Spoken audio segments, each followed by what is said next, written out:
सुनो बच्चों बच्चों आज मैं कहानी वाली नानी आपको एक चीनी लोक कथा सुना रही हूँ। कहानी है कोचिंग और 5 मुट्ठी हीरे। सुनो बच्चों, बहुत समय पहले की बात है। चीन के एक राजा थे, राजा जक्सुंग। राजा जक्सुंग कला के प्रेमी थे। वे अक्सर अपने राज्य में कई तरह की प्रतियोगिताएं यानी कॉम्पिटिशन्स का आयोजन करते रहते और कलाकारों को खूब सम्मान के साथ पुरस्कृत भी करते थे। राजा जक्सुंग के राज्य में एक बहुत ही काबिल चित्रकार रहता था। उसका नाम था गोचिंग। गोचिंग बहुत ही अच्छी पेंटिंग बनाया करता था और कोचिंग के चित्र तो एकदम सजीव यानी वास्तविक लगते थे। जो भी उन्हें देखता बस एक ही बात कहता, वाह वाह। और कोचिंग बहुत ही विनम्र और सरल स्वभाव का था। एक बार राजा जक्सुंग ने राज्य में चित्रकारी की प्रतियोगिता रखी। कोचिंग ने भी उसमें भाग लिया और प्रतियोगिता में उसके चित्र को प्रथम पुरस्कार भी मिला। राजा जक्सुंग तो गोचिंग की चित्रकारी से बेहद प्रभावित हुए और एक दिन उन्होंने चित्रकार गोचिंग को अपने दरबार में बुलवाया और कहा, गोचिंग आओ, मेरे दरबार में तुम्हारा स्वागत है। मैं तुम्हारी कला से बहुत खुश हूँ। आज से तुम्हें मैं अपना शाही चित्रकार घोषित करता हूँ और दरबार में स्थान देता हूँ। हाँ, यही नहीं, आज से तुम मेरे महल में रहोगे सभी सुख सुविधाओं के साथ और तुम मेरे महल में रहकर ही चित्रकारी करना। यह सुन गोचिंग बहुत खुश हुआ।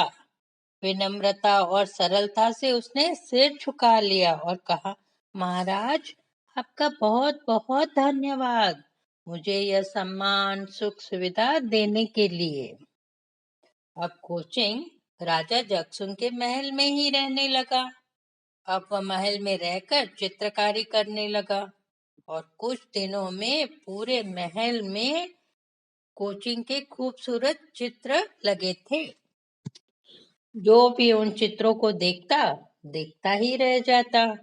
उनके मुंह से सिर्फ वाह वाह शब्द ही निकलता और तारीफों के पुल बांध देते। बच्चों, अपनी तारीफ सुनना सभी को अच्छा लगता है ना? कोचिंग को भी अपनी तारीफ सुनकर बहुत खुशी होती। धीरे धीरे कोचिंग के मन में घमंड आ गया। वह सोचता, सचमुच पूरे चीन में मेरे जैसा कोई गुणी चित्रकार नहीं है। मैं सब चित्रकारों में श्रेष्ठ हूँ। एक बार की बात है, राज्य उत्सव होने जा रहा था और राजा जक्सुंग ने इस राज्य उत्सव में शामिल होने के लिए अपने 5 पड़ोसी राज्यों के राजाओं को आमंत्रित किया। अपने मेहमानों को यानी 5 राजाओं को कहाँ ठहराया? अपने ही महल में। अब जक्सुंग के महल में चारों ओर कोचिंग के चित्र लगे थे। उन राजाओं ने वे चित्र देखे तो दंग रह गए। एक ने कहा, वाह, कितना खूबसूरत चित्र है, ऐसे लगता है अभी बोल पड़ेगा। दूसरे राजा ने कहा, सही कह रहे हो आप, ऐसे जीवन चित्र तो बहुत ही काबिल चित्रकार ही बना सकता है। तभी तीसरे राजा ने जक्सुंग से कहा, क्या हम उस चित्रकार से मिल सकते हैं? जक्सुंग ने कहा, हाँ हाँ, क्यों नहीं। उसका नाम गोचिंग है। यह वह हमारा शाही चित्रकार है। कल ही दरबार में उससे आपकी मुलाकात हो जाएगी। रात को सभी राजाओं ने आपस में विचार विमर्श किया और फिर कोचिंग को उपहार देने का फैसला किया। कहा, इतने महान कलाकार को तो हमें पुरस्कृत करना ही चाहिए। इधर गोचिंग के मन में सफलता का नशा धीरे धीरे चढ़ने लगा। वह यह मानने लगा कि विनम्रता और सरलता से कलाकार मूर्ख लगने लगता है। अपनी अहमियत महानता जताने के लिए थोड़ी अकड़ जरूरी है। अब दूसरे दिन दरबार में राजा जगतसिंह पांचों राजाओं को गोचिंग से मिलवाया। कहा, यही है गोचिंग जिसके द्वारा बनाए गए चित्र आपने कल महल में देखे। पांचों राजाओं ने गोचिंग की भरपूर प्रशंसा की। कहा, ऐसी शानदार चित्रकारी तो हमने पहली बार ही देखी है। तुम्हारे द्वारा बनाए गए चित्र लाजवाब है। हमारी तरफ से यह भेंट स्वीकार करो। गोचिंग ने बड़े ही घमंड के साथ सिर हिलाया और मुंह बनाया, जैसे कह रहा हो, हाँ हाँ, मेरे जैसा चित्रकार कोई नहीं है, मैं सर्वश्रेष्ठ हूँ। जब राजा जगतसिंह ने गोचिंग का यह व्यवहार देखा तो आश्चर्य के साथ दुख भी हुआ उन्हें, पर उन्होंने कुछ नहीं कहा। अब गोचिंग के सामने लकड़ी की नक्काशी किया हुआ एक बहुत ही सुंदर बक्सा पेश किया गया। लो गोचिंग, यह हम पांचों की तरफ से तुम्हारे लिए भेंट, मेहमान राजाओं ने कहा। उस बक्से पर पांचों राजाओं के राज चिन्ह बने हुए थे। गोचिंग को यह उपहार बहुत ही छोटा तुच्छ लगा। वह तुरंत उठा, मंच पर आकर अकड़कर कहने लगा, क्षमा करे, एक राजा को एक मुट्ठी हीरे तो देने ही चाहिए। मेरा 5 मुट्ठी हीरो का तो इनाम बनता ही है, वरना यह मेरा अपमान होगा, मेरी कला की तौहीन होगी। यह सुन राजा जगतसिंह बहुत शर्मिंदा हुए। सोचने लगे, कहाँ वह सीधा सरल विनम्र गोचिंग था और अब यह घमंडी और लालची बन गया है, भेंट की भी कीमत लगाने लगा है।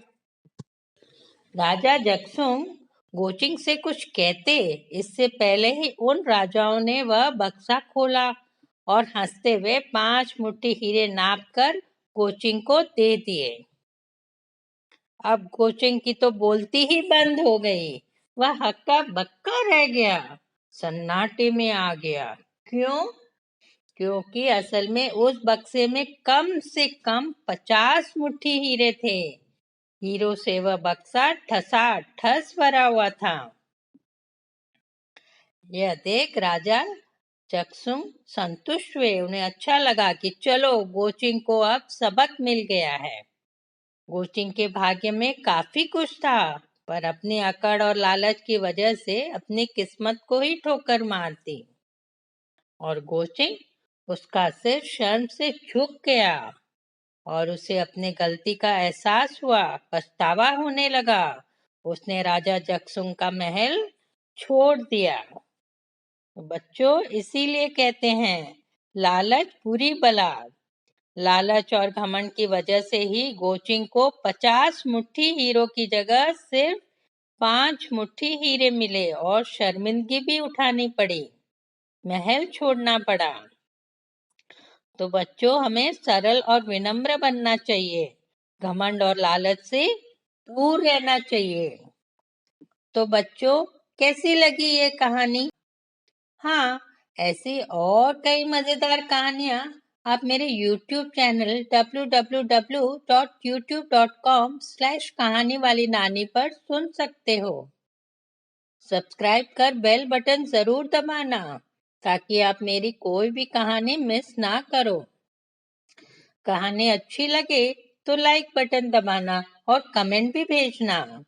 शेयर बटन पर क्लिक कर कहानी अपने दोस्तों के साथ शेयर भी कर सकते हो। और बच्चों, अगले हफ्ते फिर मिलूंगी एक नई कहानी के साथ। तब तक गुड बाय, टेक केयर।